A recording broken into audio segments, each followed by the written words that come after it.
كن فريدا عش بفخر في الحياة لا تبالي فالمعالي بالتحدي لا سواه. The first sin in heaven was hasad, envy, and the first sin on earth was hasad, envy. So Allah says, وَمِن شَرِّ حَاسِدٍ إِذَا حَسَدٍ, from the evil of the envier when he envies, the last verse of Surah Al-Falaq, and then immediately thereafter we begin Surah Al-Nas. Now comes the story of the greatest raging battle as a result of one person's envy of the other. And that's all the way back to the beginning of creation. When Allah Azza wa Jal created Adam alayhi salam, Allah says in many verses, repeatedly, again and again throughout the Quran, Allah says, and when we instructed the angels that prostrate to Adam, all of them prostrated, with the exception of Iblis. He wasn't one of the angels, as Allah says in Surah Al-Kahf. كَانَ مِنَ الْجِنِّ فَفَسَقَ عَنْ أَمْرِ رَبِّهِ. He was of the jinn, so he departed from the command of his Lord. He transgressed against and he departed from the command of his Lord. So Iblis refused. And when Allah asked him, why did you refuse? He said a number of things, all of which reflected his envy. First of all, and his arrogance. But they are connected. Arrogance and envy were connected, and they are always connected, because a person envies since he or she feels entitled. And that sense of entitlement arises from arrogance. A person feels that this individual has a certain privilege. It could be anything, it could be wealth, it could be something else. Why does he or she have that? They don't deserve it, I deserve it. Why do I deserve it? Because I am better than them. I deserve it because of my self-worth. So envy stems from arrogance.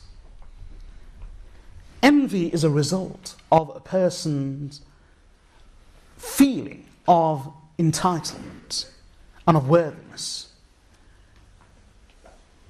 And they rage, seethe in anger, and glow green in envy when they discover that despite their supposed entitlement and their worth, they have been deprived of something, but someone else, who they feel is beneath them and inferior to them, has obtained it or attained it. And that's exactly what Iblis thought. Iblis said to Allah, Allah said to him, what prevented you from prostrating to Adam when I instructed you to? He said, قال أنا خير من خلقتني من نار وخلقته من طين. I am better than him. You created me from fire and you created him from clay. I.e., why should the one of fire, who is better, submit and prostrate to one of the lowly earth, one of clay, who is inferior? Furthermore, it wasn't just arrogance. Here, there's nothing to suggest that he was envious of anything, he was merely arrogant. No. In another verse, Allah Azza wa Jal quotes what Iblis said. هَذَا الَّذِي كَرَّمْتَ عَلَيْهِ. Allah said to him, what prevented you from prostrating to Adam when I instructed you to? Shaitan, Iblis, arrogantly replied, هَذَا الَّذِي كَرَّمْتَ عَلَيْهِ. That, do you see this one, whom you have honored over me? This man, this insan, this Adam, that you have honored over me? You want me to prostrate to him? Iblis went further. He didn't just say to Allah Azza wa Jal that I refuse to prostrate to him because I am better than him, but in his arrogance and in a very dismissive, arrogant and contemptuous attitude, he actually said to Allah, هَذَا الَّذِي كَرَّمْتَ عَلَيْهِ. That, do you see this one that you have honored and privileged over me? لئن أخرتني إلى يوم القيامة لأحتنكن ذريته إلا قليلا. He said to Allah, "O Allah, this one that you have privileged and honored over me, let me tell you, if you give me respite and you give me some delay till the day of resurrection, then I will seize him and I will seize his seed, except very few of them." So this is the reason why Iblis refused to prostrate to Adam alayhi salam. It was a combination of envy and arrogance. In fact, it was envy which stemmed from arrogance. And because of that envy, Iblis declared himself to be a sworn and staunch and forever an avowed enemy of the people. And that's not a small thing. This isn't, it may sound rather strange and detached and removed from us that Iblis is our enemy. In fact, this is the theme of Surah An-Nas. Allah says in Surah Fatir,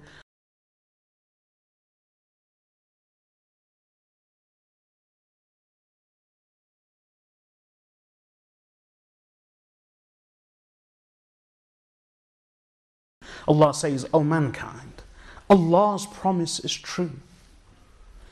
So never let the worldly life deceive you, and never let the great deceiver deceive you. Verily, Shaitan is your enemy. فَاتَّخِذُوهُ عَدُوًّا, so make him your enemy. Treat him as your enemy." And he fulfilled his promise. In fact, that this is an ongoing battle between Iblis and mankind. And Allah mentions that graphically in a verse of the Quran. In fact, continuing with the verses which I cited earlier, where he told Allah that, "Give me respite till he said to Allah that this one that you have honored over me, give me a respite, give me some delay till the day of resurrection, and I will seize his seed, as many of them as possible, except for very few." So Allah said to him, "Go. قال اذهب فمن تبعك منهم فإن جهنم جزاؤكم جزاء موفورا." Go, and whoever amongst them, i.e. of mankind, follows you, then your abode, for all of you, your abode is Jahannam. And that's your retribution. And it will be a fulfilled retribution. Then Allah mentions in the next verse, and this is why I say this is a battle between Iblis and mankind.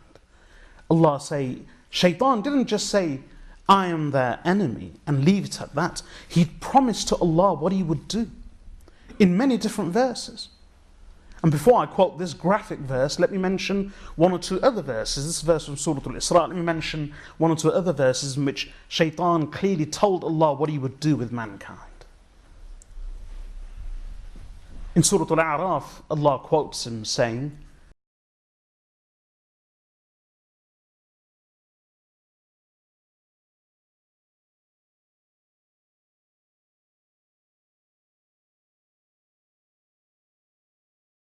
he said, "O Allah, just as you have led me away, i.e. from your path, then most assuredly I will also sit in the middle of your straight path for them. Then I will come to them, I will surely come to them, from in front of them, and from behind them, and from their right hand side, and from their left hand side."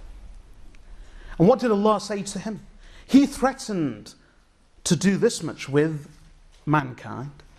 And Allah, using the same language of battle and of war mentioned in the Quran, Allah said to him, continuing with that set of verses which I cited earlier, واستفزز من استطعت منهم بصوتك وأجلب عليهم بخيلك ورجلك وشاركهم في الأموال والأولاد وعدهم وما يعدهم الشيطان إلا غرورا. When he said to Allah, "O Allah,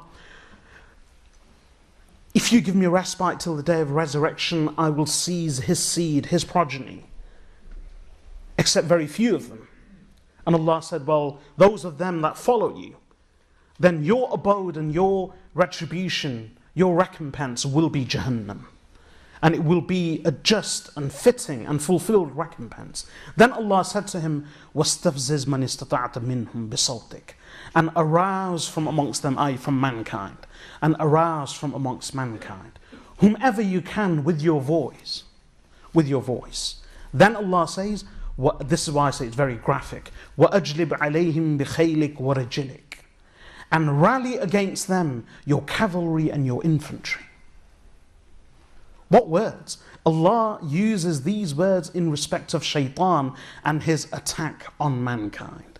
وَأَجْلِبْ عَلَيْهِمْ بِخَيْلِكَ وَرَجِلِكَ, arouse from amongst mankind whomever you can with your voice, and rally against them your cavalry and your infantry.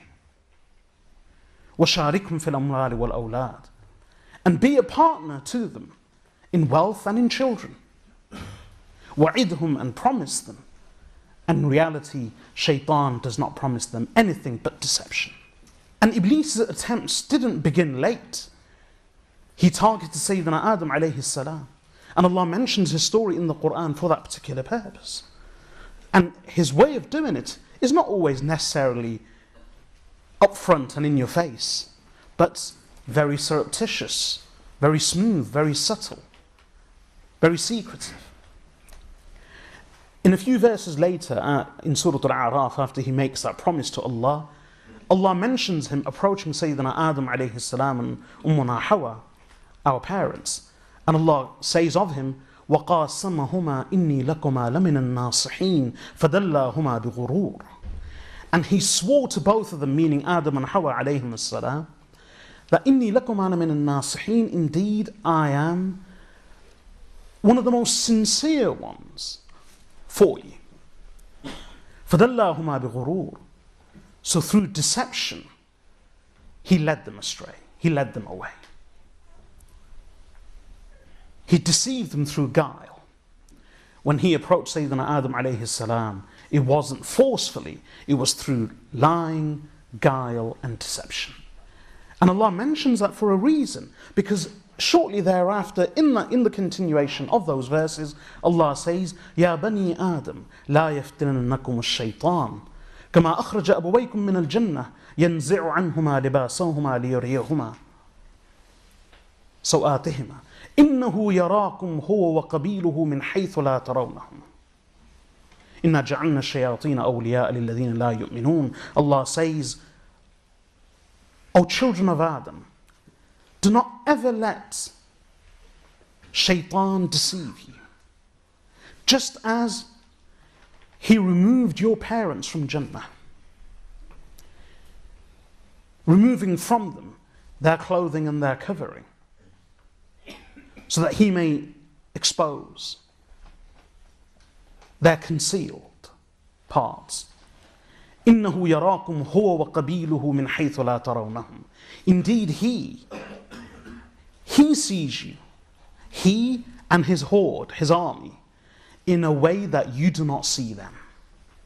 Iblis and his army, they view mankind in a certain way, which mankind in its naivety and innocence does not view the shayateen. They do not view them in that manner. Then Allah says, indeed we have made the devils the friends and the awliya, the guardians and the companions of those who do not believe. That's the ending of the verse. So there is this battle between Iblis and mankind. And Iblis is relentless in his pursuit of mankind. He began with our parents, Ummuna Hawa and our father Adam alayhim as-salam. And he employs all kinds of methods, sometimes with force, just as Allah said to him, and it's a very graphic description, that rally against mankind your cavalry and your infantry. Sometimes with luring, just as Allah said to him, and arouse from amongst mankind whomever you can with your voice. And sometimes through guile and deception, just as he made false promises and he reassured our parents that I swear to you that I am sincere to you, I mean well for you, I have your welfare and interest at heart. And thus he deceived Ummuna Hawa Adam alayhi salam. And it doesn't just stop there. But this is why Allah mentions min sharri al-waswas al-khannas. Sometimes he doesn't even just speak openly, but he whispers and he casts a dart. He plants a thought and then he withdraws and retreats. He doesn't linger. He doesn't stick around. And that's why we are taught in this final surah, min sharri al-waswas al-khannas, that we seek refuge in Allah and His protection from the evil of the retreating whisperer. Waswas means someone who whispers, and khannas means one who retreats. And the meaning of retreating whisperer is of two things mainly, and I'll explain them. So Allah tells us, say, I seek refuge in the Lord of mankind, in the sovereign of mankind, in the God, i.e. the only one worthy of worship of mankind, from the evil of waswas al-khannas, from the evil of the whisperer al-khannas, the retreating whisperer. What's the meaning of retreating whisperer? And who is the retreating whisperer? Well, mainly, it can either be Iblis or one of his shayateen. And the meaning of retreating is of two things, as I said. One, we learn from a number of narrations that the Prophet ﷺ said, Iblis or shaitan, it could either be the main Iblis or it could be the one shaitan which every one of us has with him and her. And before I explain khannas, let me explain the meaning of this, that every one of us has a shaitan, without doubt. As Allah says in Surah Qaf, speaking of the Day of Judgment, Allah says when people will stand before Allah in reckoning. And Allah will admonish man for the evils that he has committed and take into account for his wrongdoings. Allah says on that occasion, قَالَ قَرِينُهُ رَبَّنَا مَا أَطْغَيْتُهُ وَلَكِنْ كَانَ فِي ضَلَالٍ بَعِيدٍ قَالَ لَا تَخْتَصِمُوا لَدَيْهِ وَقَدْ قَدَّمْتُ إِلَيْكُمْ بِالْوَعِيدِ مَا يُبَدَّلُ الْقَوْلُ لَدَيَّ وَمَا أَنَا بِظَلَّامٍ لِلْعَبِيدِ. Allah says, at the time of man's reckoning, قَالَ قَرِينُهُ, his qareen, his companion, will speak up and say, O our Lord, I did not lead him astray. I did not incite him to committing evil. وَلَكِنْ كَانَ فِي ضَلَالٍ بَعِيدٍ. He himself was in clear error and distant error. So Allah will say, do not argue in front of me this day, when I had already forewarned you. The word, the decree cannot be changed with me, and I am not one who is in the least unjust to the servants.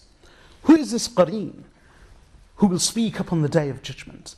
The qareen is the individual shaitan for every one of us. In many ahadith, the Prophet ﷺ has mentioned that Allah Azza wa Jal has appointed, Sayyidina Abdullah ibn Mas'ud radiyallahu anhu relates, that the Prophet ﷺ said, every man, every human has a devil that is assigned to that individual. And that devil is forever attached with each individual. And these are very clear and authentic hadith. When the Prophet ﷺ mentioned this, the Sahaba radiyallahu anhum said, even you, Ya Rasulullah? And he said, yes, even me. But the devil who is with me has submitted. So the qareen who is with the Anbiya alayhim wassalatu wassalam, the qareen who is with the prophets of Allah alayhim wassalatu wassalam, they have submitted. But apart from them, every other human being. In fact, on one occasion, it's quite a humorous incident, al-Mu'mineen Aisha radiyallahu ta'ala anha says that the Prophet sallallahu alayhi wasallam left my house at night. So I felt jealous. And in my jealousy, I felt jealous. She must have said or done something because of which, when the Prophet ﷺ returned, he saw the signs of jealousy on her. So he sensed them. So he said to her, "Oh Aisha, did you feel pangs of jealousy after me?" And she said, "Yes." So he said to her, "Oh Aisha, did your shaitan come to you?" He said, "Your shaitan. أَوَقَدْ جَاءَكِ شَيْطَانُكِ?" Did your shaitan come to you? So al-Mu'mineen Aisha radiyallahu anha said, "Ya Rasulullah, is there a shaitan with me?" So the Prophet sallallahu alaihi wasallam said, "There is a shaitan with every human being." So al-Mu'mineen Aisha radiyallahu anha said, "Even with you, Ya Rasulullah?" So she said, "Yes." He said, "Yes, even with me." But again, for Aslam, he has submitted. So apart from the Anbiya alayhim salatu wassalam, every human being has a shaitan and a qareen. And that's clearly mentioned in the Quran, qareen, and in fact, فَقَيَّضْنَا لَهُمْ قُرَنَاء, in other verses of the Quran, where Allah says, we have assigned to them companions. And in many clear, authentic, categorical hadith, it's mentioned that every insan, man or woman, man and woman, has a qareen, an iblis, a shaitan who is with them.